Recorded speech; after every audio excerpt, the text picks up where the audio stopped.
Le strutture sanitarie regionali tornano gradualmente alla normale attività. La riapertura avverrà per fasi e con nuove regole di accesso ai servizi, al fine di limitare le possibilità di contagio ed evitare assembramenti. L'accesso alle strutture sanitarie deve avvenire previa prenotazione, sia per le prestazioni sanitarie che per quelle amministrative, privilegiando le attività da remoto, al fine di garantire un accesso in condizioni di sicurezza igienico-sanitaria. L'ingresso in ospedale è consentito solo per reali situazioni di necessità. All'entrata, l'utente troverà un luogo in cui verranno verificate le motivazioni dell'accesso e accertato l'utilizzo di guanti e mascherine.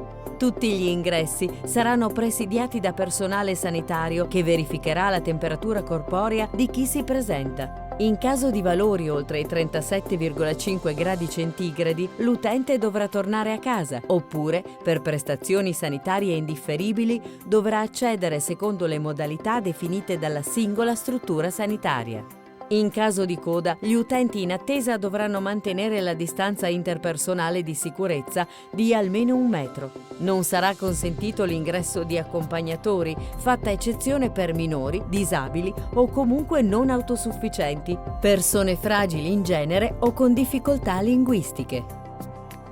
Al fine di evitare assembramenti, gli utenti potranno accedere all'ospedale con un anticipo di massimo 15 minuti rispetto all'orario del loro appuntamento. In tutti i locali delle strutture sanitarie va assicurata una distanza fra le persone di almeno 1 metro, specie negli spazi comuni.